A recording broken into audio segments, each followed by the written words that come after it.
Que bom reencontrá-los novamente. Eu faço o programa uma vez por mês e fico com saudades aqui desse ambiente, da conversa.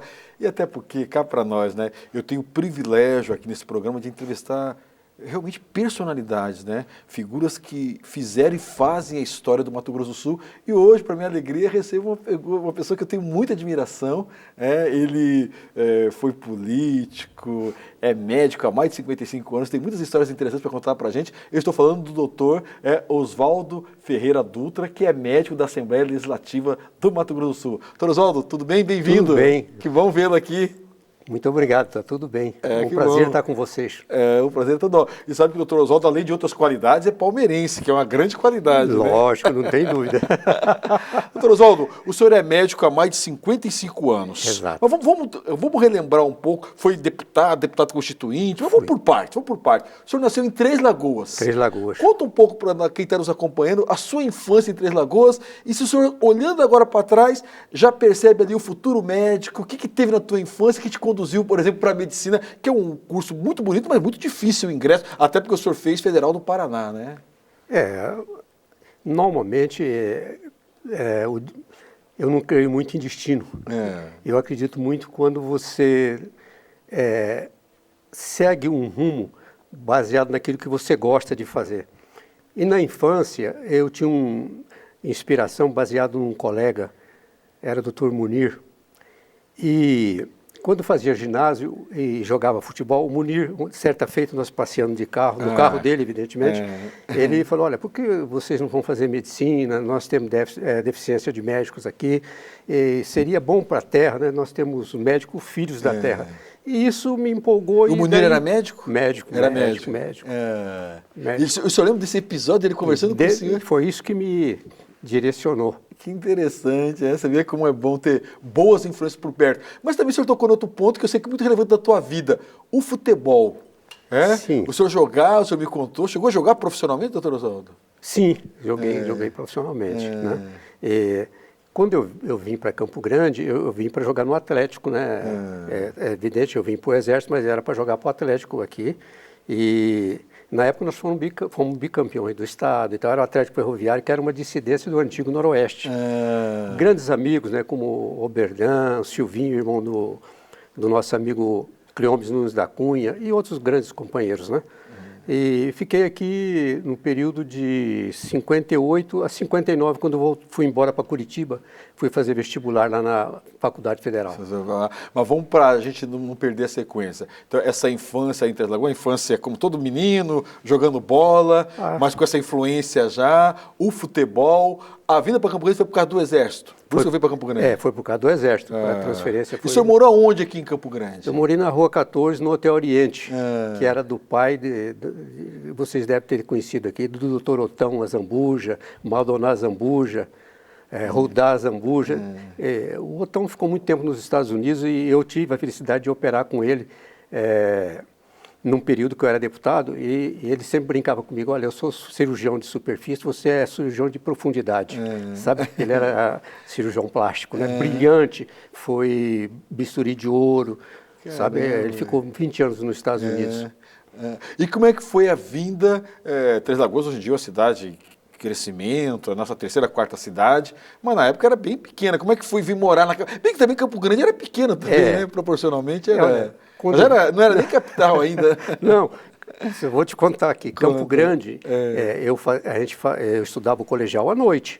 Então, Você estudava onde? Dom Bosco, eu fui aluno do Salesiano sempre, né? Então, e o Dom Bosco, nós saímos, era umas 10 horas, apagava a luz.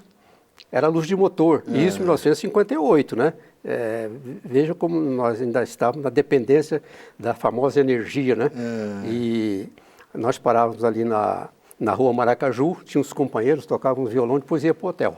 Caramba, que só imaginar. E o senhor falou uma coisa e veio a memória também. Em 58 o Brasil ganhou o primeiro título mundial. Exatamente. O senhor lembra ouvir pelo rádio? Lembro demais. Eu já era apaixonado pelo futebol, né? Quem que era o senhor era 10? O senhor jogava no meio de campo? O senhor era o 10? Não, jogava com a 8. Com a 8? Quem que era o 8? O senhor lembra no meio de campo da seleção de 58? De 58 era o Didi, né? Era o Didi? O Didi Folha Seca? Folha Seca. Caramba, que bacana, hein? O 10 era o Pelé, né? É, o 9 era o Vavá. É. A galera era o 11. E chegou a comemorar na rua, o senhor lembra? Não, foi a maior festa aqui em Campo Grande. Foi a alegria do país, né? Porque em 1950 ainda estava na nossa garganta, Tava, né? Para você que é mais jovem e não acompanha futebol, em 1950 o Brasil perdeu, jogando pelo empate contra o Uruguai, né? No pleno Maracanã. Perdeu de 2-1. Mas vamos lá. E a vida, o senhor ficou um ano no quartel? Fiquei um ano. Só o tempo do recruta mesmo? De servir, né? Servir. Aí requeria a minha baixa, né? E fui para Curitiba para fazer o vestibular. O senhor tinha terminado já o ensino médio? Já, aqui no colégio, no Colégio Salesiano, aqui no Dom Bosco de Campo Grande. Ali na Mato Grosso mesmo. Em Campo Grande eu comecei os meus estudos no Jesus Adolescente quando eu tinha 5 anos de idade. Depois meu pai mudou. Nós fomos para Três Lagoas, eu nasci lá, mas vim para cá em 44, parece-me. E a primeira escola minha chama-se Jesus Adolescente, que tem até hoje aqui em Campo Grande. Onde que é, doutor Oswaldo, essa escola? Você lembra? Que bairro? Não estou lembrado o nome ali, mas é mais ou menos no centro, era perto da igreja de São José. Perto da igreja de São José. Ali no centro da cidade? No centro. Eu morava na Maracaju. Que bacana, que bacana. Doutor Oswaldo, aí o senhor sai do quartel, e por que Curitiba? Por que você escolheu o Paraná? Porque na época nós sabíamos, por conversa com o pessoal que fazia universidade, que nós tínhamos 3 universidades padrão A no país. Ribeirão Preto, Santa Maria e Curitiba. E então eu optei por Curitiba. Então o senhor foi atrás de da universidade, de difícil acesso. Que não era fácil, né? Mas também que era uma faculdade que tinha nome. E quanto tempo o senhor levou para ingressar na... Terminei o colegial e entrei direto na faculdade. Entrou direto na faculdade? Foi aprovada. Caramba, porque a Federal do Paraná é uma faculdade de muita tradição, né? Mas o senhor, quando estava no quartel, conseguia estudar? Além do futebol? Estudava muito. Aí, ó, a moçada que acompanha nosso programa, hein? Tem tudo a ver, né? Combinar diversão com estudo, né? Na época, o Salesiano, eu me lembro bem de alguns professores, mas tinha o Padre Agrai, tinha um alemão. Famoso Padre Agrai. Que eu estudei com ele física, química e matemática. Né? E biologia era com outros professores. Nós não tínhamos muita dificuldade para fazer vestibular. Mas, por exemplo, o senhor chegou a pegar palmatória, doutor Oswaldo? Não. Qual outro padre do Salesiano? O Félix Avatar foi professor? Foi meu diretor. Foi teu diretor? Você sabe que foi meu professor, né? Foi meu professor. Eu fiz filosofia na antiga Fukimate e o Félix Avatar foi meu professor. Era meu diretor. Padre Walter também dessa época, não? Não. Era o padre Pedro Comete, que dava francês, que eu lembro até hoje. Que bacana. Aí o senhor vai para Curitiba, passa no vestibular. Passei no vestibular. E aí vai fazer medicina. Fiquei 6 anos em Curitiba, terminei o curso, né?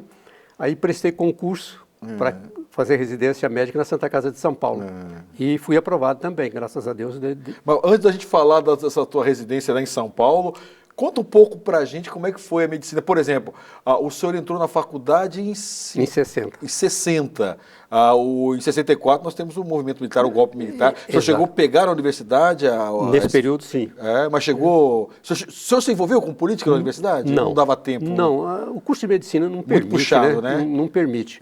Tanto é que até o esporte que eu praticava muito, a partir do 4º ano, na minha época, né, a gente era chamado rato de hospital, porque você era obrigado a assistir às aulas teóricas e praticamente morava no hospital. Porque aí você já tinha aquele ciclo de práticas também, né?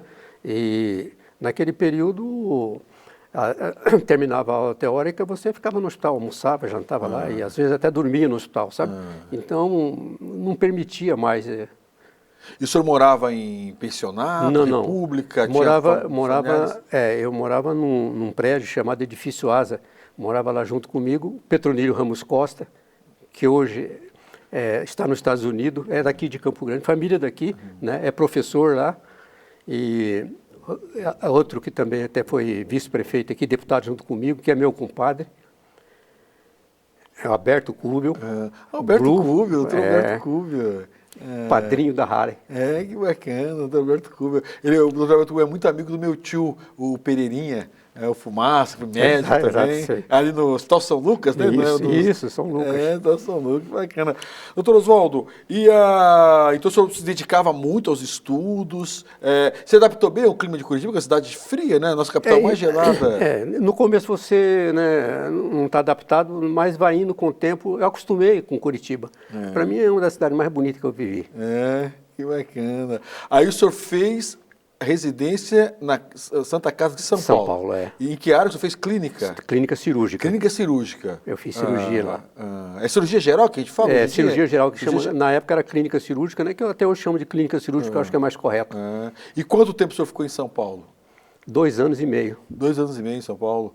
E aí o senhor volta para Campo Grande? Voltei para Três Lagoas, na época, né, e fui nomeado no posto de saúde, comecei a trabalhar lá. Era a época da barragem. E era o cirurgião na Santa Casa. O movimento de medicina era muito grande. Para você ter uma ideia, a barragem, só de pessoas que trabalhavam na barragem, era 10 mil famílias. 10 mil famílias? A barragem. Caramba! 10 mil famílias. Porque ali o trabalho era em Jupiá, que é aquela barragem ali, e Ilha Solteira. Sabe, era um movimento muito grande. Os hospitais, né?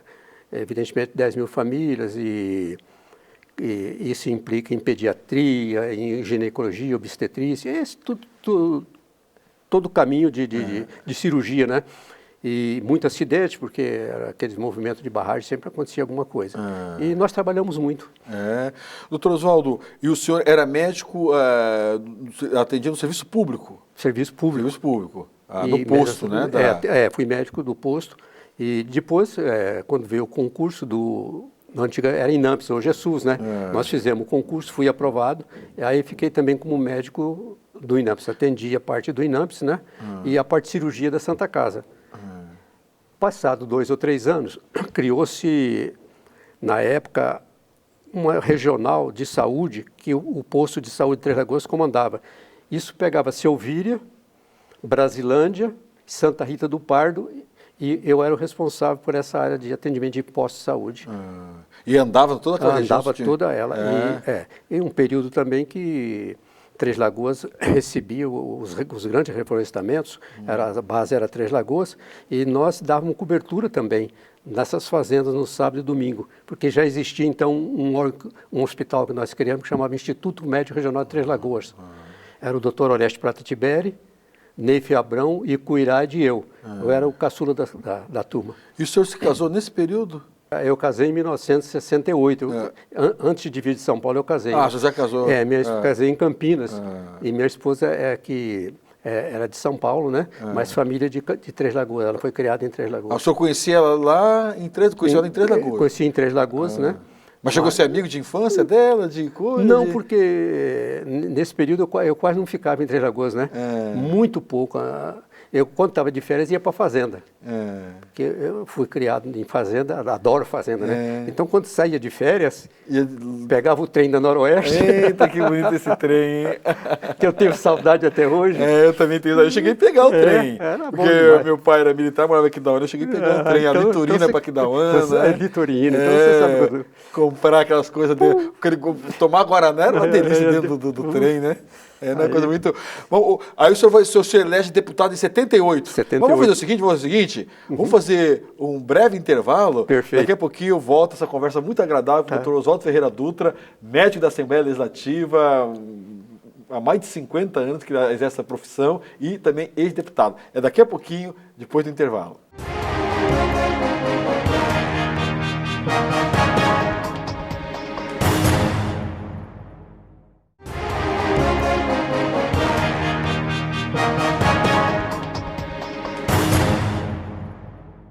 Vamos lá, então, o programa Personalidades, né? E eu aprendendo muito aqui com essa grande figura humana, grande político, grande médico, Dr. Oswaldo Ferreira Dutra. E quando a gente interrompeu na primeira parte, eu falei da questão da política. O Dr. Oswaldo, médico, você está acompanhando, né? Médico da Interlagoa, atendendo em Poço, atendendo em Selvíria, toda a região, é convidado para disputar a eleição e ganha. Beleza. Você elegeu deputado estadual? Deputado estadual. Que bacana. E deputado constituinte. Constituinte também. É. Na época, né, daí foi feita a Constituição e eu participei dessa Constituição, auxiliado por um grande advogado que eu trouxe para cá, que era professor, o professor Dr. Antonino Moura Borges, foi professor nas faculdades, tem inúmeros livros escritos sobre direito agrário, cidadão competente. Ele foi seu assessor? Era o meu assessor de gabinete. E como é que o senhor elegeu? O senhor teve voto em Três Lagoas, Campo Grande também? Como é que foi essa? O senhor lembra mais ou menos? A minha base era Três Lagoas. Três Lagoas, né? O trabalho que eu tinha em Três Lagoas como médico me elegeu. Né? Eu tive voto em Campo Grande, alguns amigos, fui muito bem votado em Santa Rita do Pardo, né? Em Brasilândia, em Selvíria, que depois de retribuição a isso, eu criei o município de Selvíria, tirando que era distrito Três Lagoas. Que bacana. Então, essas coisas que acontecem na política que dão prazer para a gente, sabe? Mas o senhor tem uma... Daqui a pouco eu quero voltar até o seu mandato, porque aqui no intervalo o Dr. Oswaldo ficou me dando uma aula sobre desenvolvimento econômico, tem assunto bem interessante para a gente conversar daqui a pouquinho com ele, mas antes, só para quem está nos acompanhando, entender um pouco, Mato Grosso do Sul, a criação foi anunciada em 77, o governo Gás, foi implementada em 79. Exatamente. O senhor era deputado, e como é que foi que o senhor recebeu essa questão do Arrê Amorim? No primeiro governador, o senhor era do grupo ligado ao Pedrocian, ao Marcelo? Que grupo que o senhor participava, doutor Oswaldo? O Pedrocian. Eu fui convidado a participar de política por ele. Por ele, né? Por ele.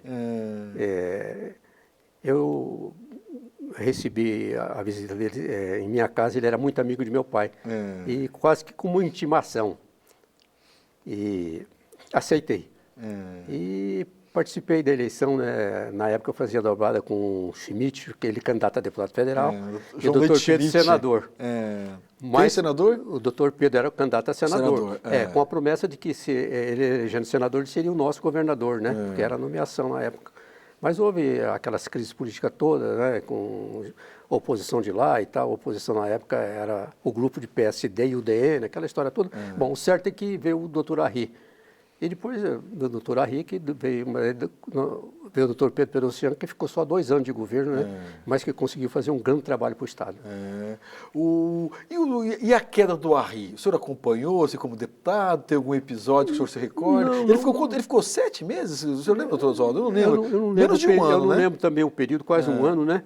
Mas eu não tinha participação porque cabia mais a decisão em Brasília, né? Era mais os deputados federais e os senadores, na época, né? Que realmente...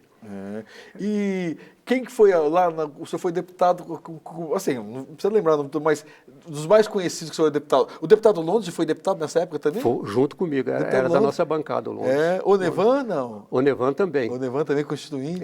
O Nevan, Londres, Valdomiro Gonçalves. Eu fui deputado com Valdomiro Gonçalves. Promotor, né? Isso, promotor, Valdomiro Gonçalves. Grande orador. Grande orador, excelente pessoa. Que figura. Zenóbio, que era de Amambai, né?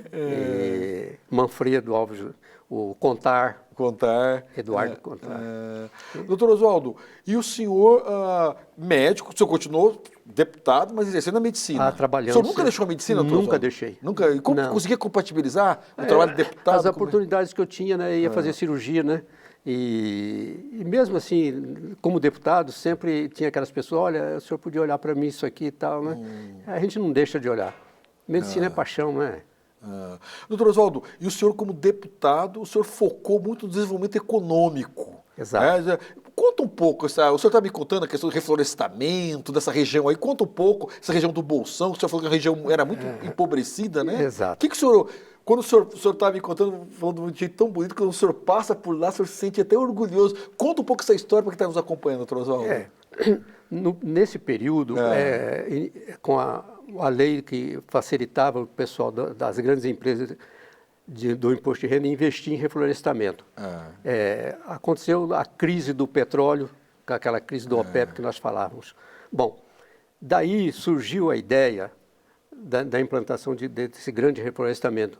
Não era só para celulose, veja bem, na época a gente pensava em criação de um produto chamado metanol, que os alemães tinham usado na guerra, e que nós, na CESP, conhecíamos.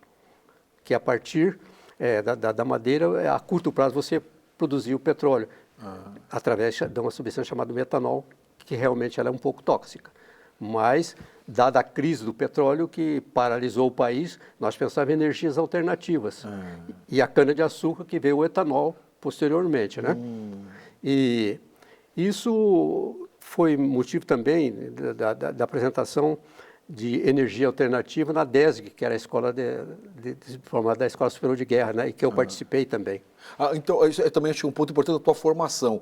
O senhor fez um curso na Escola Superior de Guerra. É. E o senhor estava me dizendo que a sua tese, sua monografia foi sobre o quê, doutor Oswaldo? Energia. Energia. É. Não só minha, né? Era de um grupo. De um grupo. E aí o senhor começou a articular a vida de empresários para cá. E como é que era o pessoal? Era aberto essas ideias na época? Olha, como eu me relacionava bem com o pessoal de reflorestamento, a gente conseguia trazê-los até aqui ao governo, né? Para que atendesse às solicitações deles também com relação à estrada, essas coisas, e eles com investimento na nossa região. Porque nós entendíamos que era uma região, e é uma região de terras mais fracas, terreno arenoso, né, nesse período, nesse espaço todo aí, e a implantação de floresta traria indústrias. E essas indústrias hoje estão implantadas aí. Talvez sejam as maiores indústrias de celulose do mundo estejam em Três Lagoas, sabe? Água Clara, que não tinha uma sobrevida a não ser, né, de criar, porque você criava no campo, naquela época não existia a tal de braquiária ainda, era quase que 20 hectares para você criar uma reis, era difícil, a economia é muito difícil. E hoje não, hoje, além da valorização dessas terras, o número de emprego que é dado nessas empresas, né, o capital que gira rendendo ICM para o Estado, né, para as prefeituras, o IPTU, essa história toda, gera riqueza. E gerando riqueza, você melhora o padrão de vida das pessoas. Então, eu sinto feliz quando eu vejo que eu lutei por uma coisa certa. Ótimo, é uma coisa... E sustentável, né, doutor Oswaldo? Sustentável. Porque, na verdade, hoje tem, né, está comprovado em relação ao meio ambiente, né? E basta ver também, né? Agora, a Ribas do Rio Pardo vai receber uma indústria de um Suzano, investimento, né? Assombroso, quase que acima de 12 bilhões, Isso. sabe? Então, baseado no que? Nas florestas e nas condições que nós temos de desenvolvê-las. O senhor foi deputado de 78 a 82. O senhor se recorda da primeira grande empresa de reflorestamento que veio para Três Lagoas, para essa região, doutor Oswaldo? Uniflora. Uniflora. E o senhor estava presente? Presente, acompanhei que todos eles. bacana. Pessoal de Bauru. Então, eu acompanhei todas essas empresas. Eu te disse que o Instituto Médico Regional de Três Lagoas, nós dávamos assistência nos sábados. Nós tomávamos... O senhor já tinha essa experiência, Já né? tinha. Tomávamos um avião no sábado, ia até as empresas, atender as pessoas lá nas empresas, medicá-los quando necessário, e saía de uma empresa, pegava o avião e ia para outra. Todo sábado nós fazíamos isso, eu e meus colegas.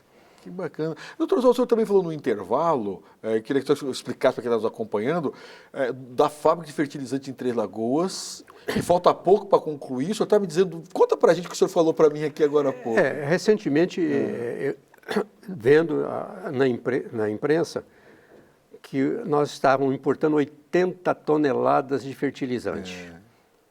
Quando nós temos uma fábrica colocada numa posição geográfica privilegiada, porque nós temos São Paulo, Paraná, até Santa Catarina, né? Goiás, Minas, Goiás e Mato Grosso, que são umas áreas de grande produção, já não digo a distância maior, e 2 países vizinhos que necessitam desse fertilizante. Por pouca coisa, essa fábrica está parada lá há mais de 2 anos. E não se vê uma luta assim, de caráter político para resolver esse problema. Não se pode fazer política só com intenção eleitoreira, não. Tem que voltar para o desenvolvimento do nosso Estado e ajudar o nosso país. Quando você faz isso, você está ajudando quem? Você está ajudando o seu irmão, que necessita de emprego, que precisa de tratar da família, que precisa de uma saúde melhor, que precisa de um ensino melhor. A educação é fundamental, mas nas condições que nós estamos, nós temos muita dificuldade financeira para investir, por exemplo, em pesquisa. Precisamos melhorar e voltar o olho da política, não só para ganhar eleição e criar partido, não. Nós temos 36 partidos nesse país, é brincadeira. Absurdo. Isso é falta de bom senso. E muitas vezes discutindo muita miudez, né? Porque o senhor está propondo uma agenda ambiciosa, uma agenda de desenvolvimento, porque, inclusive, isso casa com a questão social, tem tudo a ver, né, doutor Oswaldo? Mas veja você, o mundo hoje, eu diria a você, que é de economia de mercado. Acabou aquele viés de esquerda e direita, centroavante, ponta esquerda, não é isso não. Os países estão voltados para aquilo que ele pode produzir para ajudar a sua sociedade. eu queira Deus que, pós essa pandemia, nós tenhamos uma visão maior para o bem comum, para saber que todo mundo é filho de Deus e nós somos irmãos. A nossa responsabilidade é muito mais assim, chamativa para aquele que está próximo a nós. Então, se nós podemos criar, se nós podemos ajudar, vamos ajudar, vamos criar, vamos deixar as paixões políticas, o iê de lado. Doutor Oswaldo, e o senhor, quando fala desse tema, o brilho no olhar é muito forte, né? Eu imaginei o senhor num palanque, numa reunião, e essa vibração, ou seja, mesmo fora da vida pública, esse teu compromisso com o Estado permanece. Acho que também é uma lição importante, né? As pessoas acham que para fazer política tem que ser político. Não, tem que ser cidadão, tem que ser cidadã, participar. E eu vi no senhor esse entusiasmo, eu diria, um entusiasmo juvenil, doutor Oswaldo. Exatamente. Que bonito isso. A gente não perde. Que bom, hein? Doutor Oswaldo, o senhor tocou num ponto importante, a gente explorou pouco, porque estamos conversando sobre tantos assuntos, mas o senhor é médico e nós estamos na pandemia, um mal que, enfim, talvez seja o maior acontecimento do século XXI. Nós estamos na segunda década, mas a maior coisa é a pandemia. Do ponto de vista pessoal, o senhor chegou a pegar a Covid? Como é que o senhor enfrentou isso como médico? Enfim, conta um pouco essa tua experiência, depois de tantos anos de medicina, depois de o senhor estava com mais de 54 anos, enfrentar a pandemia, doutor Oswaldo. É muito difícil. Difícil porque, evidentemente, é uma doença ainda que era pouco estudada. Hoje nós já temos, né, um conhecimento maior, com quase 2 anos já dessa doença. Mas eu ainda defendo a tese de que os cuidados pessoais e a não aglomeração e vacina, né, e é o que pode nos ajudar a sair dessa crise. Mas, ao mesmo tempo, também, a gente observa que a dedicação dos colegas foi muito grande, sabe?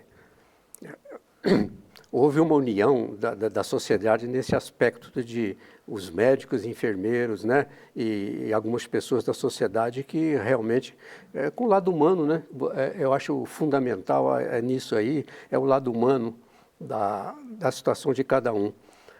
Porque é evidente que a gente observou, né, que houve uma briga, inclusive, de interesses econômicos, né, políticos, que só atrapalha, né, na realidade não ajuda nada. Eu olho a medicina, né, só do lado científico, eu não vejo, né, partido nisso, eu não vejo nada.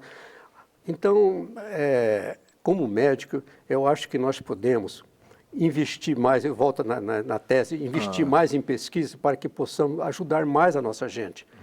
Porque nós dependemos muito ainda vou usar um termo, IFA, né, que é aquele produto que vem para você. Nós precisávamos estar já produzindo isso em grande escala, sabe? Nós já podíamos, porque o Brasil, é necessário saber que nós somos um continente e um país rico, né? Nós não somos mais ricos por corrupção, má gestão de dinheiro, uma série de fatores que todo mundo conhece e sabe. E nós poderíamos ser um país bem melhor nesse aspecto. Para isso, teria que ter coragem de dizer a verdade e, acima de tudo, ter amor para o próximo. Porque, veja você, Benhur, a vida aqui é muito passageira, sabe? Essa agonia por querer dinheiro, sabe? Chega, às vezes, a criar lados desumanos. Eu não acredito nessas coisas, sabe? Eu acredito muito no trabalho, primeiro o trabalho, né? E também acredito muito no amor e principalmente naquilo que Cristo nos ensinou, sabe? Esse amor sem condição, o amor de doação mesmo, sim, sabe? A medicina é isso. Doutor Oswaldo, para a gente poder encerrar, já podia até ter encerrado aqui, que o senhor falou palavras tão bonitas, um depoimento. O senhor está com 83 anos, continua trabalhando. Trabalhando. Entusiasmado. O senhor teve quantos filhos? 4 filhos. 4 filhos. Quantos netos? 9. Já tem bisneto ainda não? Não, ainda não. Tem, né? Tem muito palmeirense nessa família? Não, tem muito. Então, que bom, educou bem, educou bem. Para a gente encerrar, doutor Oswaldo, não vou dizer lição, mas qual o depoimento que o senhor faz para quem está nos acompanhando? para aqueles que ficam preocupados com a idade. Eu vejo gente, né? A pessoa se sente velho, e o senhor é o contrário, o senhor sempre, né? E aqui eu quero dar um testemunho. Quando o doutor Oswaldo, quando for fazer a consulta, sempre se entusiasma, querendo se informar, querendo, enfim, vivendo intensamente. Queria que o senhor deixasse o seu depoimento para quem está nos acompanhando, doutor Oswaldo. Por favor, um minutinho, se o senhor puder fazer isso, por favor. Para iniciar, eu sou contra a aposentadoria, porque o ser humano é um ser psicossomático. E a aposentadoria, a curto prazo, parece que é bom, mas não é. Começa a gerar um processo chamado depressão. E quando você tem qualquer processo de desequilíbrio mental com o corpo, você produz doença. E essas pessoas têm uma tendência, às vezes, de morrer mais jovem ou ficar sem condição, às vezes, nem de sair de casa. A aposentadoria, no sentido, né, de lei, tudo bem, mas a pessoa não deve aposentar e ficar em casa. Ele vai procurar outro serviço, vai produzir, sabe?